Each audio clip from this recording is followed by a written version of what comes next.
Ya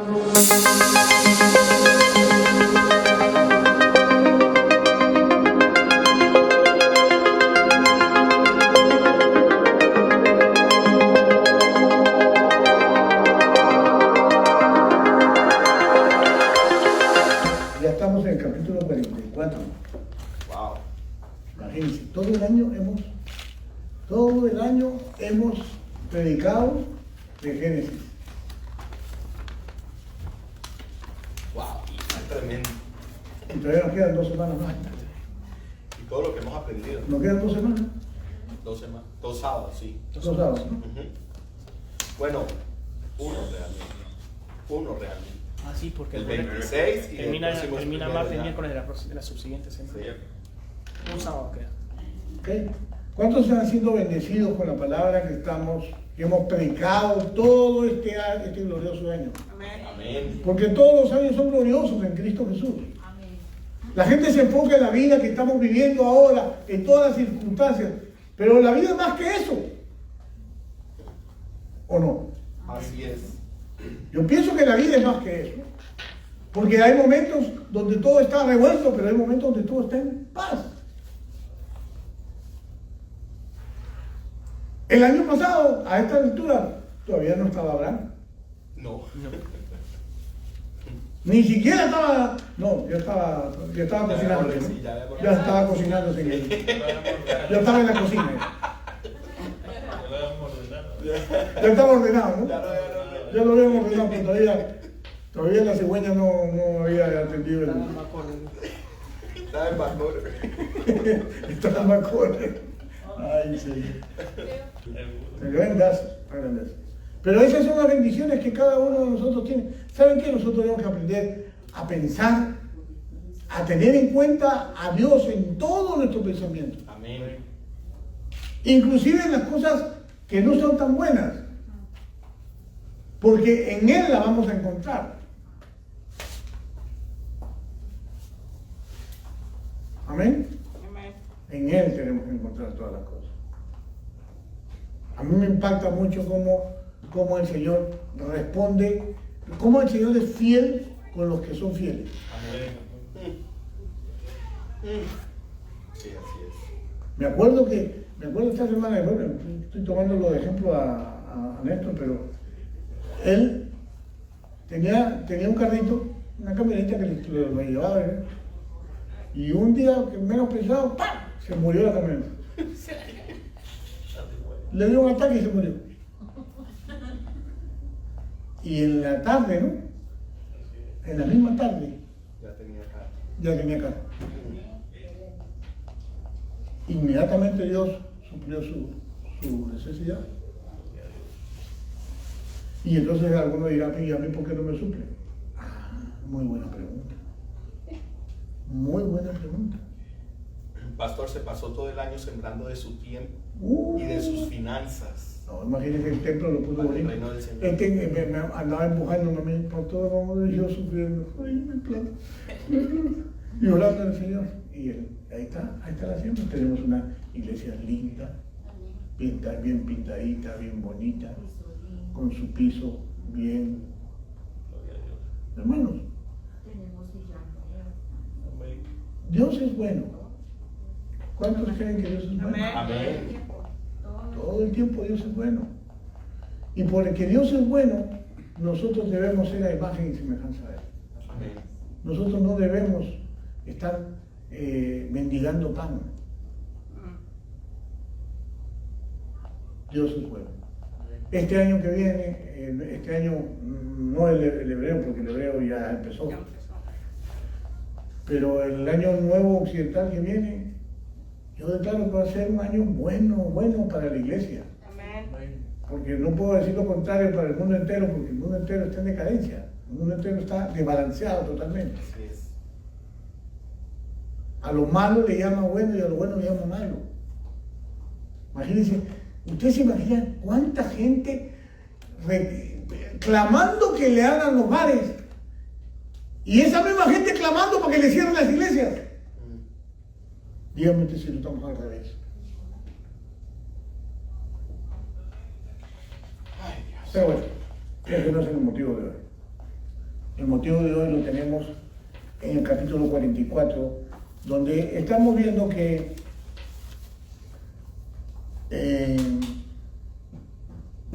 Benjamín había llegado a grandes intentos de Judá.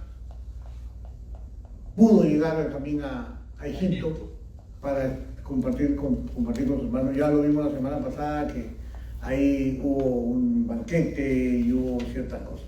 Pues esta semana vamos a hablar acerca de los conflictos que estaba manejando José. Porque ese hombre estaba manejando conflictos, como nosotros manejamos conflictos.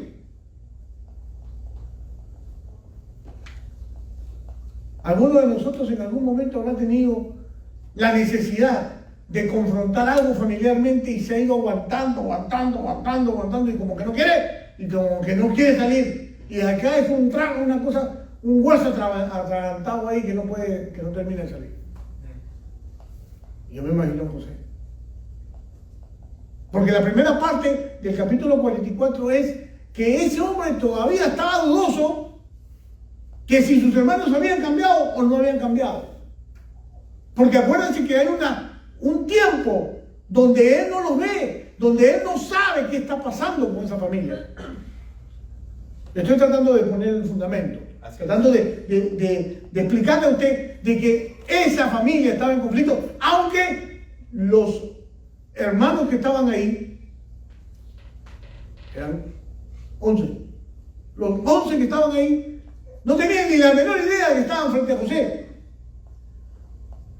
José sí sabía la película, pero José estaba enfrentándose a todos los conflictos emocionales que le traía el ver a los 11. Los 11 comiendo, festejando, pensando que estaba todo bien, y José maquinando.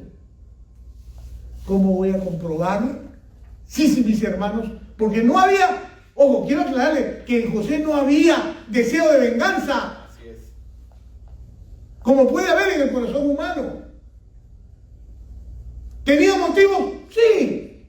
Pero no era el propósito. Él quería saber si sus hermanos habían aprendido la lección de lo que es perder a un hermano. También quería medir qué capacidad de rencor podía haber entrado en el corazón de los hermanos para hacer lo mismo con Benjamín también.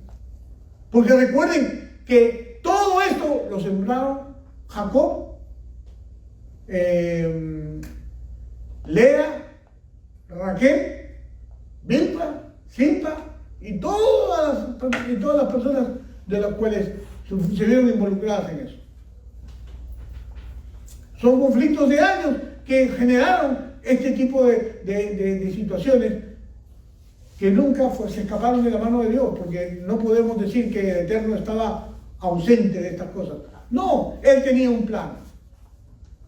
Él es paciente. Cuando hablamos, la Biblia habla de paciencia, ¿sí o no?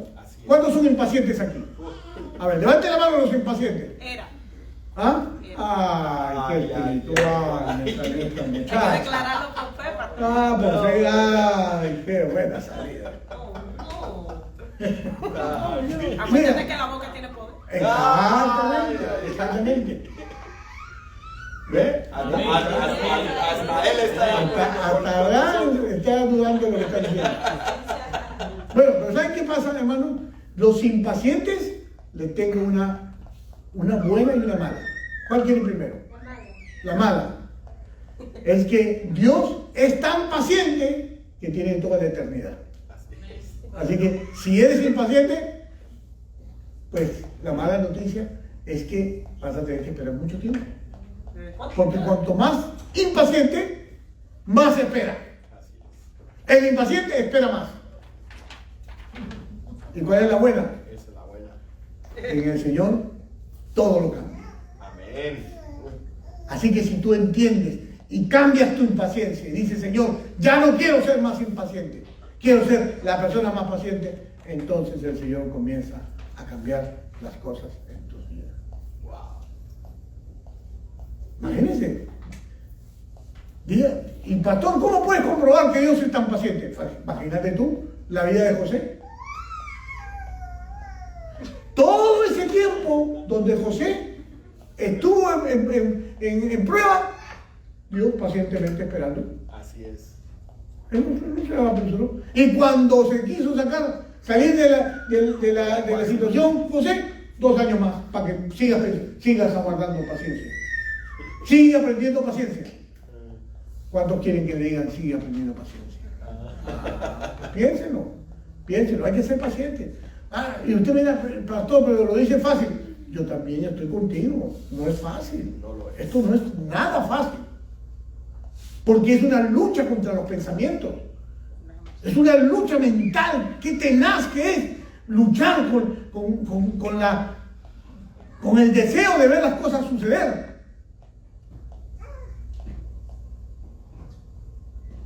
Pero Dios no es así. ¿Ven? Entonces, esa era una de las razones por las cuales estaban ocurriendo. José quería saber si el rencor de los hermanos todavía seguía existiendo en esa familia. ¿Y cómo así, pastor? Sencillo. Lo que pasa es que él le dio un trato preferencial a Benjamín en el banquete. ¿Ok? Lo vimos la semana pasada. Lo trató bien, le daba más, pero toda la atención era para Benjamín. Lo sentó a su lado. Pero ellos, como ya se les había pasado el mal, es más, ellos estaban lidiando con su culpa. Exacto. José no lo veía, pero ellos sí lo estaban lidiando con su culpa. Ellos sí extrañaban a José. Ellos sí se lamentaron. Eso es lo bueno que uno rescata. Cuando uno estudia y uno lee esto, uno llega a entender la verdad. Eran humanos, hicieron algo malo, pero se arrepintieron. Fíjense lo que acabas de decir ahorita me llamó la atención. Es decir, que José lo que estaba haciendo con Benjamín era poniéndole, como dicen las tablitas, para probarlos, porque es lo mismo hacía el papá con él, para ver si reaccionaban igual con Benjamín. Definitivamente. Por la preferencia que los faraones. Exactamente, porque había habido un asunto. Pero, ¿qué comprueba José aquí? Que ya ellos no le guardaban rencor a Benjamín. Porque el rencor que empezó fue por Raquel. Raquel tenía un pleito con Lea, de esos pleitos impresionantes, y las 2 hermanas andaban peleando por Jacob. Y los hijos asumieron todo ese conflicto y hicieron 2 bandos. Y los hijos de las esclavas se metieron en los bandos. Al final de cuentas, ese rencor fue propiciado por Jacob y sus 2 mujeres. Así es. Gracias. Ok, vamos a entrar de frente entonces al material. Génesis 44, 1 al 3. Cuando los hermanos estuvieron listos para marcharse, José dio las siguientes instrucciones al administrador del palacio. ¿Quién era el administrador? No, Manasés. Manasés. Lo voy a ir probando para ver si usted se va metiendo en la historia. Porque, mire, no es un capricho mío, es una buena intención de que a medida que usted se meta en las escrituras más, las historias van a ser tan comunes para usted que va a encontrar nuevos tesoros. Amén. Ese es el propósito. Ahora, este año que viene, ya vamos a entrar, ¿pero en qué? En el segundo libro, Éxodo. Amén. Así que todo lo que vamos a hablar el año que viene es Éxodo. No se pierdan. Avisen a sus amistades. Llenemos la casa. Éxodo. Porque va a haber un Éxodo el año que viene. Un Éxodo tenaz va a haber el año que viene. Bien, siga, Luchito. Le dio las siguientes instrucciones al administrador del palacio. Llena sus costales con todo el grano que puedan llevar y con el dinero de cada uno nuevamente en su costal. Llevar y pon el dinero. Y pon el dinero de cada uno nuevamente en su costal. Ajá. Luego, pon mi copa personal de plata en la abertura del costal del menor de los hermanos, junto con el dinero de su grano. Y el administrador hizo tal como José le indicó. Los hermanos se levantaron al amanecer y emprendieron el viaje con sus burros cargados. Pues realmente no hay mucho que hablar ahí. Le dieron, mira, estaba tratando de mostrar aquí, José, magnificencia, benevolencia, y les dio más comida, y le llenó todos los costales, todos los burros estaban llenos de comida, más el dinero que habían traído para pagar, de nuevo se lo estaban poniendo. ¿Ok? O sea, todo este acto, ¿por qué era? Por amor a su gente. Pero la copa era porque algo había preparado. Él quería comprobar con la estrategia que él estaba haciendo qué cosas iban a hacer a ellos con una circunstancia parecida con la que él vivió. Ese era el propósito principal de todo. Conocer cómo estaba el corazón de ellos. ¿Para qué? Para perdonarse, para amarse y todo. Porque ese es el objetivo final. Dios quiere que nosotros nos reconciliemos. Y en estas festividades que dice que hablamos la gente, hablemos de amor, hablemos de reconciliación. Hay algo que no podemos perder de vista. Si el Señor viniera hoy, quisiera encontrarte con rencores entre tú y otro hermano, ¿tú crees que Dios estaría feliz de llevarte así, con tus rencores? Hay que prepararnos. Esa es una forma de prepararse, por ejemplo. Dejar todos los conflictos, todas las cosas, ponernos a cuentas con Dios. No son buenos los conflictos. No son buenos los rencores. No son buenas la falta de perdón. No, es que, pastor, tú no sabes cuánto me dolió a mí. No, yo no sé cuánto te dolió a ti, pero sé cuánto le dolió a Jesús. Y por lo tanto, lo menos que puedo hacer es ser imitador de Él. Que habiéndolo llevado a la cruz, nos perdonó. Y nos dio vida eterna. Así que, por favor.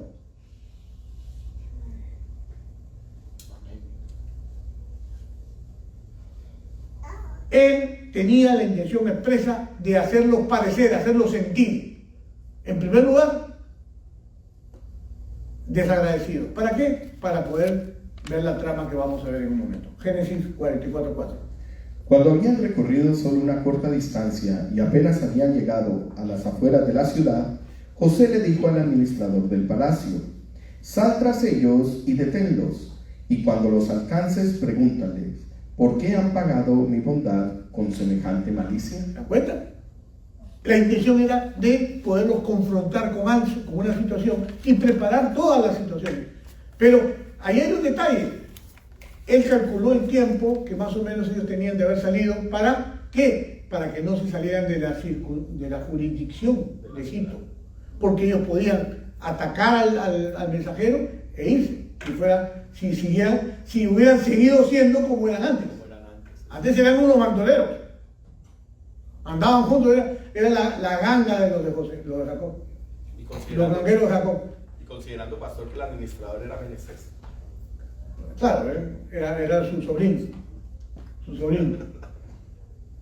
Entonces, los atajó y llegó primero con ellos. ¿Para qué? Para poder hacer. Y Manasés hizo tal cual le había indicado José.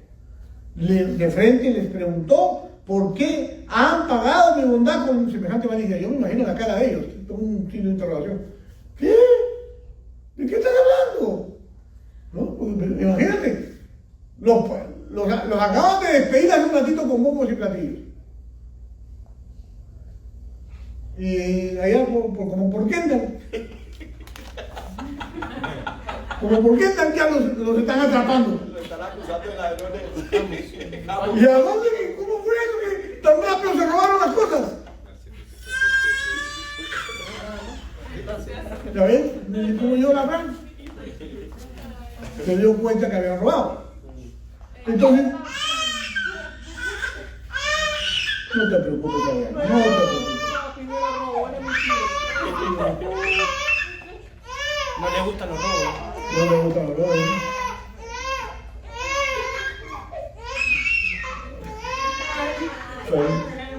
Ese llanto profundo, ¿no? Tiene buen amor. Bueno, va a cambiar el tremendo cantante. Ok, le recriminaron la ingratitud y de esta manera pues entraron en la dinámica de la reclamación. Él pensaba que esas palabras de reproche debilitarían su compostura y no los pondría a la defensiva, y entonces él podría sacar mejor provecho. Génesis 44:5, Lucho. ¿Por qué han robado la copa de plata de mi amo, la que era para predecir el futuro? ¿Qué maldad tan grande han cometido? Ya está dándole más detalles. ¿Cómo es posible que se hayan robado la copa de mi amo, la que él usaba para descubrir el futuro? ¿Por qué dice eso? Porque, ¿cuál fue la razón por la que lo llevaron, lo pusieron de segundo? Porque él interpretó los sueños del lecho. Entonces la fama que él tenía, que José tenía para los egipcios, era un intérprete de sueños, un hombre con un don impresionante. Entonces, esa copa, acuérdense que él está reclamando como egipcio, todavía él está encubierto. Recién en el próximo capítulo lo vamos a descubrir, pero él ahorita está encubierto. Por lo tanto, él está reclamando algo y los hombres siguen pensando. ¿Acaso no es esta aquella de la que bebe mi amo? Al enfatizar la importancia de la copa que bebía su amo. O sea, por favor, entiendan, no se han llevado cualquier copa.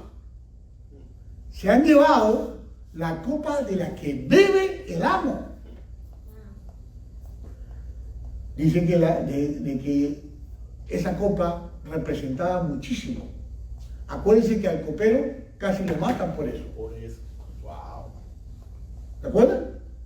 Y al panadero sí le dieron muerte porque los alimentos y el pan y el vino siempre han sido circunstancias importantes. Sin darse cuenta. Ellos celebraban eso sin darse cuenta. Entonces, ahí en esas circunstancias estaban poniendo, exaltando que era la copa del amo. 44, 6 a 9, por favor.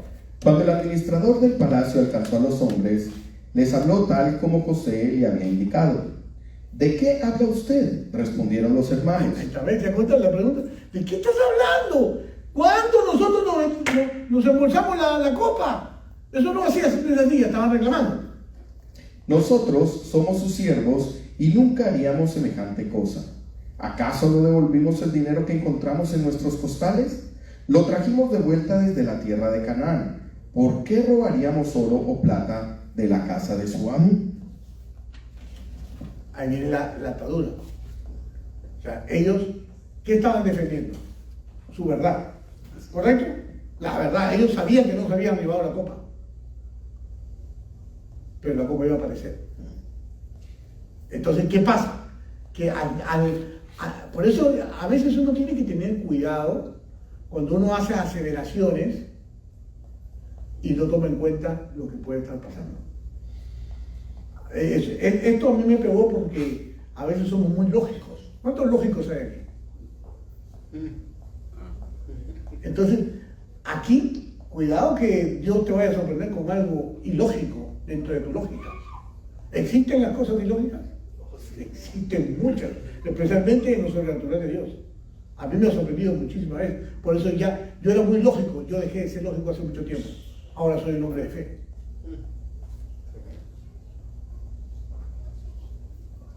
Entonces viene la atadura. ¿Cómo se ató? Si usted encuentra la copa en poder de uno de nosotros, que muera el hombre que la tenga, y el resto de nosotros, mi señor, seremos sus esclavos. Seguro estaba. Y seguramente este era el Judá que estaba ahí. Ese era el defensor del pueblo. Él estaba ahí diciendo, no, si la copa la encuentran acá, que se quede. Entonces, ¿qué estaba haciendo José? José estaba haciendo lo que le estaban diciendo. Y que el resto iba a ser esclavo. Pero bueno, ahí no quedó. Al principio los hermanos se escandalizan y sintieron gran indignación y argumentaron lógicamente que ellos habían devuelto el dinero y cómo se iban a llevar las cosas si ellos habían devuelto el dinero. Ellos eran honestos, eran honrados. Pero bueno, no sé, ¿cómo se podía acusar de robo? Pero bueno, ahí quedó el asunto. 44 días, por favor. Eso es justo, respondió el hombre, pero solo el hombre que haya robado la copa será mi esclavo, los demás quedarán libres. Ya estaba poniéndole más, lo estaba apretando. Él estaba yendo. ¿Cuál es el objetivo de los hermanos de José? Salir del problema. Pero ¿cuál es el objetivo de José y Manasés? Meterlos en el problema. ¿Por qué? Porque cuando uno está en problemas, realmente es cuando se ve la casta del que tenga el problema. Dios necesita a veces meternos en problemas para ver cómo vamos a ser librados de ese problema. Y así es como pasamos la vida nosotros, emproblemados. ¿Cuál es la diferencia? Que cuando tú estás con Dios, caminas con Dios, esos problemas se resuelven diariamente. Cuando no estás con Dios, demora semanas, a veces meses, y si no años. Así es. Entonces, por eso escribió Pablo, escribió Romanos 8:28. Él llegó a entender, después de saberse la escritura de pe a pa, llegó a entender que a los que aman a Dios, todas las cosas obran para bien. Por eso los cristianos, ese versículo es el preferido de nosotros. Ya nosotros no peleamos como peleábamos antes. Y ahora solamente cooperamos. Flojito y cooperando. Ya cooperamos nomás. Ya, señor, vamos para allá. Para allá también vamos, para donde sea. Lo importante es entender que con Dios todo, sin Él, nada. Amén. Amén. Entonces, estaban ocurriendo muchas cosas y Manasés coincidió en todo lo que debía considerársele como responsable, como habían ofrecido, pero no aceptó su exagerada propuesta y respondió: me están diciendo que su ofrecimiento de convertirse en esclavos es meramente voluntario. O sea, Manasés también astuto, le estaba sacando la confesión voluntaria, porque él sabía que venía. Amén. Pero le recuerda que el culpable era el que iba a ir preso. Los otros se van a quedar libres. Génesis 44:11. Ellos bajaron rápidamente sus costales de los lomos de sus burros y los abrieron. Claro, estaban rapidito, dijeron: no, sí es así, vamos, bajamos, cada cual bajó su saco, los abrieron y todo. ¿Para qué? Para poder, ellos estaban seguros o no. Por supuesto, ellos estaban seguros que ellos no habían tomado esa copa. Génesis 44:12. El administrador del palacio revisó los costales de cada uno de los hermanos, desde el mayor hasta el menor, y encontró la copa en el costal de Benjamín. Ajá. Acuérdense que esta inspección tenía que ser una inspección muy delicada. No podían levantar sospechas. Por lo tanto, tenían que revisar al mayor y al menor. Y al mayor y al menor, ¿por qué vamos a terminar en esto? Porque ellos aducen de que ellos no habían sido.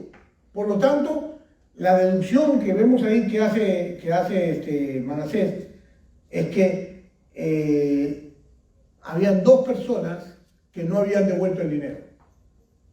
¿Quiénes eran los que no habían devuelto el dinero? Simeón y Benjamín. Entonces Manasés inmediatamente le da la vuelta y le dice: ok, sí, está bien, tiene razón. Ustedes son los honrados. Ustedes no debían, ustedes pues devolvieron el dinero la primera vez. Pero déjenme revisar primeramente al mayor, Simeón, y al menor, de los que no devolvieron el dinero. Porque maybe ellos sean los que tienen las uñas largas. De repente ellos son los que tienen las uñas largas y les gustó la copa. Génesis 44:13.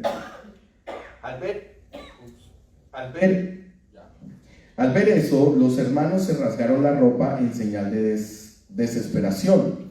Luego volvieron a cargar sus burros y regresaron a la ciudad. ¿Qué cosa es eso de rasgarse las vestiduras? Hermanos, se vieron descubiertos. O sea, imagínate con qué arrogancia. No, mira, si tú encuentras esa copa acá, que lo metan preso del ratero y los demás vamos a ser esclavos por toda la vida. ¿Estamos seguros? O sea que, ¿cuántos de nosotros habemos nacido habremos sido ligeros en decir así algo que estábamos seguros que no había sido. Y que de repente, ¡pum!, las circunstancias se voltearon y no fueron, y quedamos avergonzados. Es que ellos se rasgaron las ropas porque vieron una desesperación. Esa cuestión que habla la Escritura de rasgarse las ropas era un acto que ellos usaban mucho de una señal de desesperación, una señal de conflicto. Y dice aquí los sabios que ellos se rasgaron las ropas o las vestimentas así como se rasgó Jacob cuando se enteró que su hijo había sido muerto y que las bestias lo habían atacado. Como de angustia. O sea, claro, por eso dice la Escritura que todo lo que se siembra se paga, todo lo que se siembra se cosecha. Ellos estaban cosechando la vara que ellos con la vara que habían sido medidos, lo estaban midiendo ahora. Con las que midieron están siendo medidos. 44:14, por favor. José todavía estaba en su palacio cuando Judá y sus hermanos llegaron. Claro, ahí dice que Manasés rápidamente ya ladrones, carguen sus burros y nos vamos a la casa del jefe porque ahí lo vamos a meter al calabozo. Y se los cargaron. Llegó la leva, se los cargaron. Entonces se postraron en el suelo delante de él. Ahí pasa otro detalle. Vemos que los 11 que llegaron a la casa de José y ¿por qué? Para evitarles el bochorno de hacerle pasar y también por no sacar a la luz todo el espectáculo que estaba haciendo José. También dice que se arrojaron al suelo. Una vez más estábamos viendo que las 11, el sueño, uno de los sueños de José, en Génesis 37:9, que dice que las 11 estrellas se inclinaron. Así que lo volvieron a ver inclinado. Génesis 44:15. ¿Qué han hecho ustedes?, reclamó José. ¿No saben que un hombre como yo puede predecir el futuro? Que le estaba diciendo, yo soy egipcio y soy el mero mero porque le predije el sueño al faraón. Fingiendo indignación, José le arrepintió por sus actos, pero evitó reprocharle su ingratitud como ya lo había hecho Manasés. ¿Acaso pensaban que un consumado adivino no iba a percatarse de que ellos eran los culpables? Lo estaba embullando. ¿Acaso creían que al despojarlo de su copa le iban a impedir practicar las artes ocultas? Estaba haciendo de pasar bien egipcio. Sí, estaba despistando. O sea, estaba haciendo creer de que pues realmente las artes ocultas le habían dicho que Benjamín era el ladrón. Génesis 44:16, por favor. Oh mi señor, contestó Judá, ¿qué podemos responderle? ¿Cómo podemos explicar esto? ¿Cómo podemos probar nuestra inocencia? Dios nos está castigando por nuestros pecados. Mi señor, todos hemos regresado para ser sus esclavos, todos nosotros, y no solo nuestro hermano que tenía la copa en su costal. Judá se ve ahí que era el que más sentimiento de culpa tenía. ¿Por qué? ¿Usted se acuerda por qué tenía? ¿Qué cosa fue lo que hizo Judá? Judá fue el que dio la idea de venderlo. Así es. O sea, que ese era el más. Por eso dice que él sentía que era un castigo lo que estaban viviendo. O sea que espiritualmente estaba entendiendo lo que estaba haciendo José. Pero no sabía que era José. Estaba pensando que el Dios Todopoderoso estaba juntando cuentas con ellos. Judá, el líder de los hermanos, habló representando a todos. Y no trató de excusarse, pues los hechos no eran inexcusables. La palabra de Judá aludía no solamente a la imposibilidad de responder a la reprimenda de José, sino también a cómo se puede resolver. ¿Qué podemos decirle a nuestro padre al que garanticé la seguridad de Benjamín? Aparte de que Judá había sido el que había entregado a esto, también empeñó su palabra con su padre y le dijo que mataran a sus hijos. ¿Oh? ¿Recuerdan? Sí. Les entregaba a sus hijos para prácticamente mostrándole a él de que definitivamente él podía rescatar a su hermano, podía hacer. Y por eso era la lucha tan tenaz de Judá por su hermano. Eso también lo está impactando a José. Así es. José está recibiendo que el que lo vendió ahora estaba defendiendo. O sea que él estaba analizando cómo iban suscitándose esos cambios. O sea, ¿qué cosa quiere decir eso? ¿Qué vemos ahí? Yo veo que cuando uno tiene más tiempo con Dios y ha sido más paciente y ha soportado todas las pruebas de parte de Dios, Dios te da sabiduría. Y aunque tú en ese momento quieres reaccionar, no reaccionas, esperas, pero comienzas a ver las cosas que no veías antes. Así es. Aquellas cosas que estaban veladas para ti, comienzas a verlas con una claridad impresionante. Así es como Dios nos enseña. Por eso cada uno de nosotros, cuanto más grandes son en edad, más sabios son. Especialmente, por eso que en Israel se respetan mucho las personas de edad. Las personas mayores son personas sabias. Yo bendigo a las personas mayores aquí. Son personas sabias, son personas vividas, con grandes experiencias y ahora caminando con el Señor mucho más. Amén. Amén. Bien. 44:17. No, dijo José, yo jamás haría algo así. Solo el hombre que robó la copa será mi esclavo. Los demás pueden volver en paz a la casa de su padre. Le estaban diciendo justo lo que no quería escuchar. No quería escuchar. Entonces, ahí vemos que Judá también se monta en su carácter y comienza a reclamar. Y comienza y le dice, sería un sacrilegio que hiciera algo así. En respuesta a la completa declaración de Judá, que Dios estaba castigando a los hermanos por un antiguo pecado. José respondió que nunca castigaría a una persona por un pecado que no hubiera cometido contra él. O sea, en otras palabras está diciendo, yo no castigaría a nadie que hubiera cometido. O sea, realmente el castigo no era para Benjamín. No lo iba a castigar a Benjamín. Lo que estaba pasando era un acto de justicia. Desde su perspectiva, el único culpable era Benjamín. Y solo él recibiría el castigo. Los demás quedarían libres. Sin embargo, para Judá, la respuesta de José puso de manifiesto que este no era un castigo divino por sus pecados anteriores, porque en tal caso todos habrían sido esclavizados. La única posibilidad es que esto fuera el capricho del rey o bien el resultado de algún pecado de Benjamín. O sea, le estaba volteando la torre. Entonces entramos a que a Judá intercede por Benjamín. Y vamos a ver Génesis 44:18, por favor. Entonces Judá dio un paso adelante y dijo, por favor, mi señor, permita que su siervo le hable solo unas palabras. Le ruego que no se enoje conmigo, a pesar de ser usted tan poderoso como el faraón mismo. Aquí está, él sabía que estaba enfrentando, le podía cortar la cabeza. Pero se llena de valor para poder hacer esa reclamación. Él estaba pensando, miren, imagínense ustedes qué estaba pasando por la cabeza de Judá si le había hecho tales promesas a su padre. Él sabía que su padre, cuando él llegara sin Benjamín, se iba a morir, viejo. Por lo menos eso es lo que él pensaba. Por lo tanto, había que ver las maneras, porque se da cuenta que los otros hermanos ninguno habla. Parece que son mudos. Ahí era Judá el que tenía el carácter. Y cuando yo estaba leyendo en el último capítulo de Génesis, en Génesis 50, entre todas las bendiciones que el Señor Jacob le hace a sus hijos, la bendición de Judá es esa misma, el carácter que tiene Judá. La tribu de Judá. El león de Judá. El carácter que debe tener un judío. Los judíos tienen carácter. Por eso es un pueblo especial. Hasta ahora.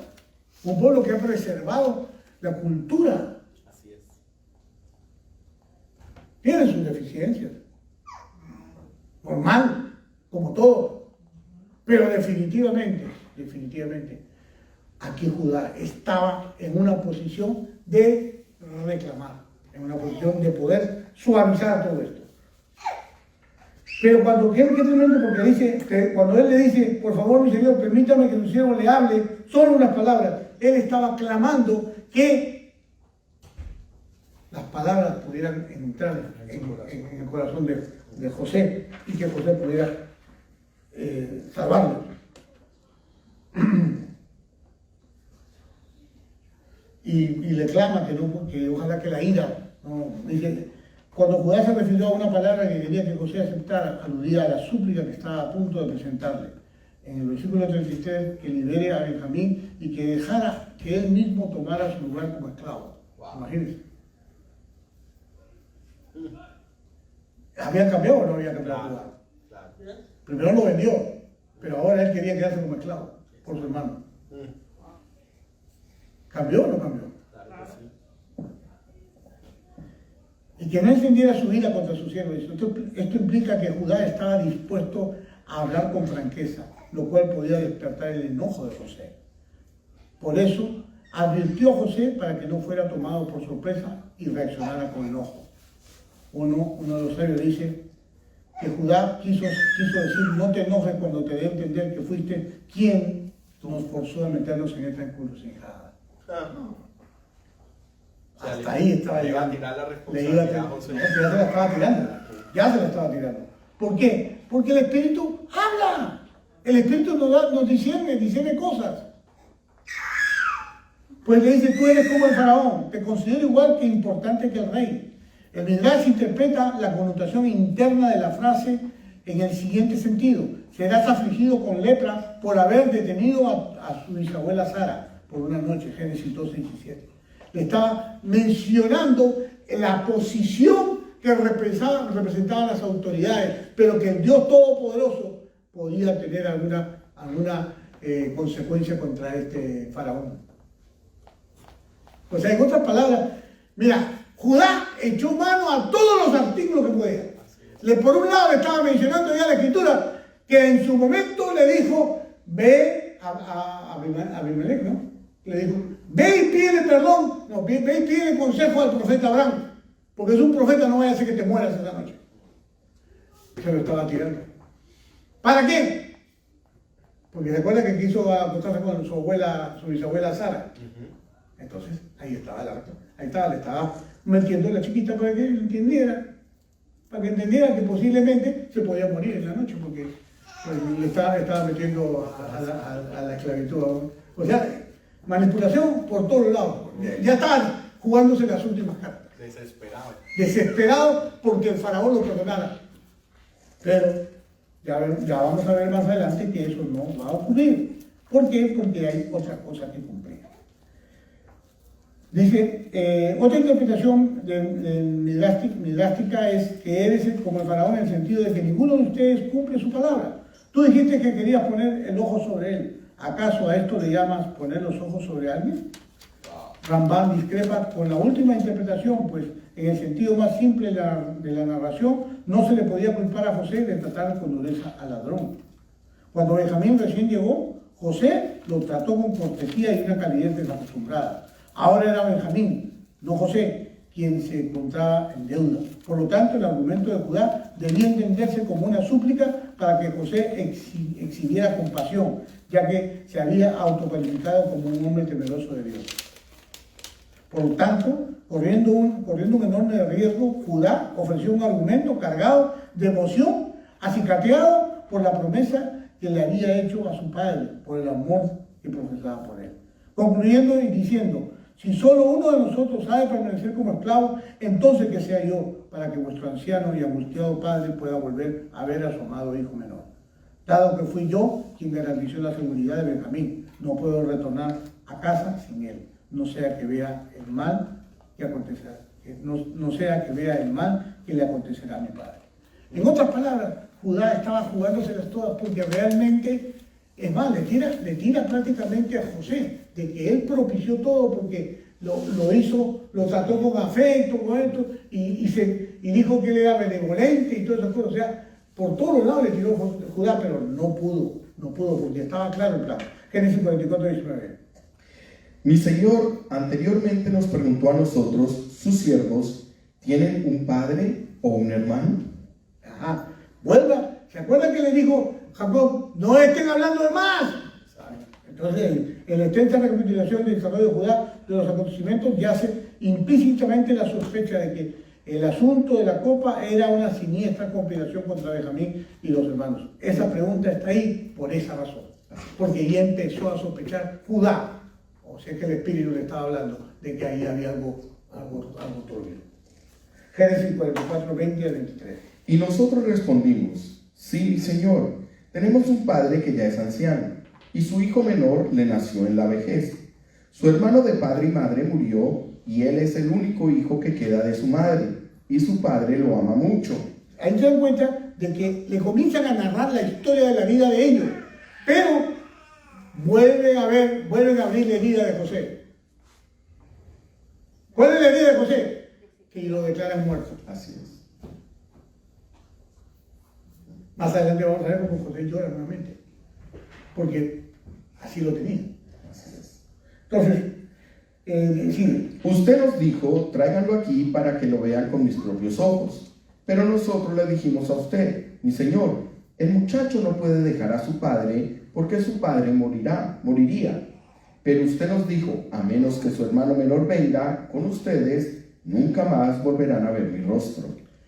¿Se dan cuenta? O sea que le estaban tratando de culpar, voltearle la torta. Eso es lo que hacemos todos nosotros. Cuando defendemos una causa indefendible, ¿qué cosa hacemos? Tratamos de voltear la tortilla.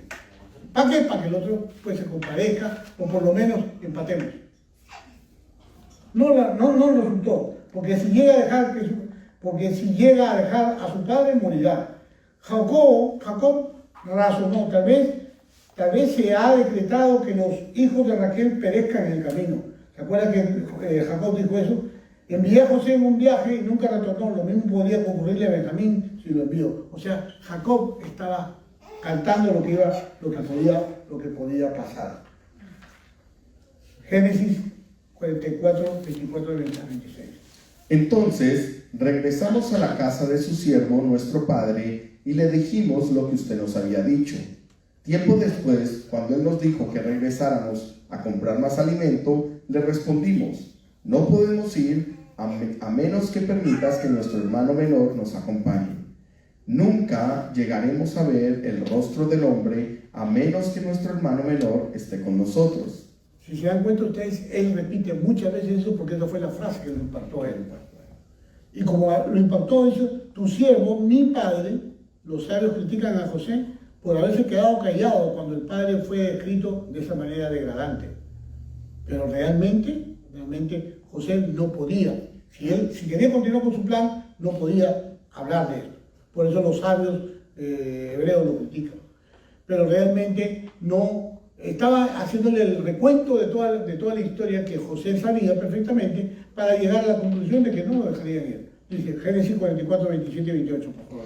Entonces mi padre nos dijo, como ya saben, mi esposa tuvo 2 hijos, y uno de ellos se fue y nunca más regresó. Sin duda, fue despedazado por algún animal salvaje y no he vuelto a verlo. Eso fue lo que dijo Jacob. ¿Recuerdan? Cuando estaba haciendo su speech, porque lo que quiere terminar Judá diciendo es, pues, todo, cuando su padre le hace todo ese cuento, él se ve en la necesidad de comprometerse a que no pasara nada. 44, 29, 31. Si ahora alejan de mí a su hermano y él sufre algún daño, ustedes mandarán a la tumba a este hombre entristecido y canoso. Y ahora, mi señor, no puedo regresar a la casa de mi padre sin el muchacho. La vida de nuestro padre está ligada a la vida del muchacho. Si nuestro padre ve que el muchacho no está con nosotros, morirá. Nosotros, sus siervos, ciertamente seremos responsables de haber enviado a la tumba a ese hombre entristecido y canoso. ¿Quién estaba hablando? Judá. Estaba haciendo el cuento de la historia de su vida, de su padre, tratando de apelar al corazón de José. Génesis 44, 32. Mi señor, yo le garanticé a mi padre que me haría cargo del muchacho. Le dije que si no lo llevaba de regreso, yo cargaría con la culpa para siempre. Judá explicando sus motivos. Génesis 44, 32. Por favor, mi señor, permita que yo me quede aquí como esclavo en lugar del muchacho y deje que el muchacho regrese con sus hermanos. ¿Cuál es el punto final de todo este asunto? Que José le iba a decir que no, porque el plan era, ¿cuál? Traer al padre. Exactamente. Él tenía que quedar esclavo para que hacer venir al... ¿Cuál era la profecía? Que Jacob tenía que ir a Egipto. Y había que la única forma de traerlo era así, porque ya era él se consideraba una persona entrada en años. Por lo tanto, la forma de llevarlo era con el muchacho. Por favor, permíteme que tu siervo se quede en lugar del joven. El que compra un esclavo y descubre que este ladrón lo devuelve, dice. Pero tú estás dispuesto a que un ladrón sea tu sirviente, evidentemente tienes un plan siniestro en mente. Eso lo dice Judá. Si lo quieres como asistente personal, entonces yo soy mucho más calificado que él. Si lo necesitas como combatiente, yo sé luchar mejor que él. Por eso te ruego que me dejes permanecer como esclavo en lugar del muchacho. O sea, imagínate, no, yo me imagino a José con la boca abierta, diciendo, este es Judá, el que me vendió, haciendo todo esto por mi hermano menor. Ya, esto es tan sano. Pero me hace falta la parte final, que va a ser la próxima semana, en el próximo capítulo. A la misma hora y en el mismo canal. Así, en el próximo capítulo, en el 45. El 44 dice, pues ¿cómo podré regresar a ver a mi padre si el muchacho no está conmigo? Ya Judá estaba desesperado. ¿Cómo voy a regresar? Mi padre se va a morir. No podría soportar ver la angustia que le provocaría a mi padre. Ellos quedaron como traumados también de la primera vez, cuando José no regresó con ellos. Y la desesperación, ¿recuerdan cómo estuvo Jacob? ¿Cómo sufrió la pérdida de José? Hasta la actualidad. ¿Y cómo la seguía ¿Y cómo la seguía sufriendo? Por eso uno tiene que tener mucho cuidado en la vida. Hay cosas que perduran. Hay cosas que uno tiene que entregar antes de seguir haciendo daño a la familia. Wow. Y qué tremendo José como llegó a todo el meollo y a descubrir todo el panorama completo. Pero fíjate que José está descubriendo, porque cualquiera diría, no, lo más fácil es pensar que José estaba actuando por simple venganza. Pero no había venganza ahí. Cuando uno más lo lee, uno dice, bueno, este hombre, ¿por qué tiene un plan tan siniestro? Pues, el engaño, la copa, el dinero y todas esas cosas. En medio de todos esos planes, yo solamente veo deseos de hacer el bien, pero también tratar de descubrir cómo estaban los corazones de sus hermanos.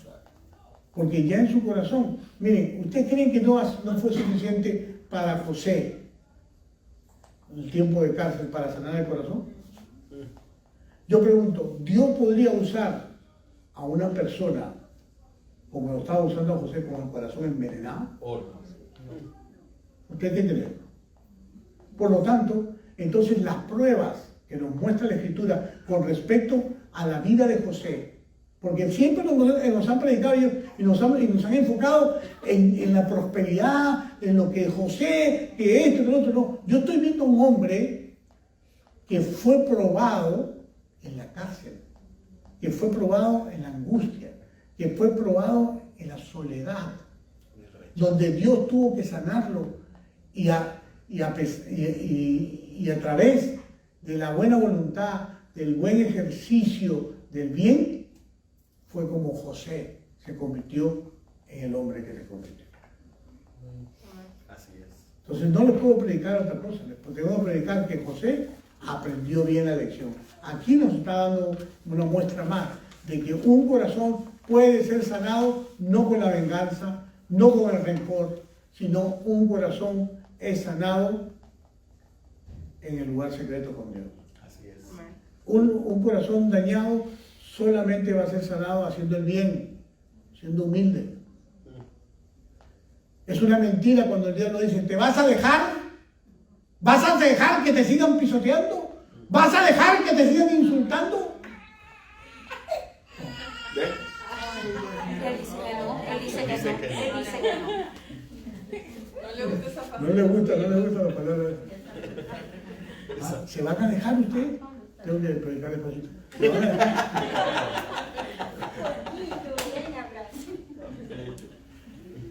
¿Se van a dejar ustedes, dígame?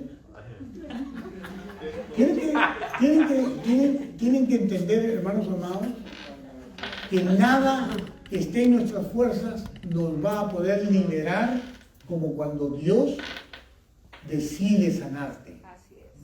Cuando Dios decide sanar tu corazón, ahí es cuando tú tienes que entrar en contacto con la humildad, con el rendirte. Lo más tremendo de todo esto es rendirse. ¿Saben para qué existen los consejeros y las cosas y las personas? Es para ayudar a los que se resisten, los que no entienden que este acto natural de rendición para con Dios, todo está disponible para todos. Pero a veces tenemos la conciencia tan dura, tenemos el corazón tan endurecido, que no somos capaces de acercarnos a Dios y permitir que Dios nos sane. ¿Cómo creen que se sanaban las personas antiguamente? ¿Cómo creen que se sonó el corazón de David frente a tanta ofensa, tanto oprobio por parte de Saúl? Saúl quería matarlo. Yo no creo que acá haya alguno que lo quiera matar, que esté viviendo con un asesino siguiéndolo. Pero David llegó a vivir con ese asesino siguiéndolo en paz y tranquilidad.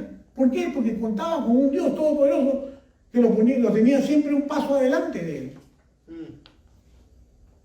Entonces, vamos a hacer las cosas correctamente. No es tiempo de tener miedo. Es tiempo de rendirse a Dios. Amén. Es tiempo de estar de rodillas con Él. Amén. Es tiempo de intimidad. Es tiempo de sanarse con Él. Amén. Hay muy buenas herramientas, hermanos. Pero la mejor herramienta que yo conozco es la palabra de Dios. Así es. Cuando Dios te va a hablar clarito. Por su palabra. No estoy diciendo que los consejeros no sean buenos, no estoy diciendo que los encuentros no trabajen, no estoy diciendo nada de eso. Estoy diciendo que son ayudas. Pero la principal es la palabra de Dios. Amén. Y rendirnos a Él. Así es. Rendir nuestra voluntad. Amén. Amén. Así que vamos a ponernos de pie y vamos a despedirnos.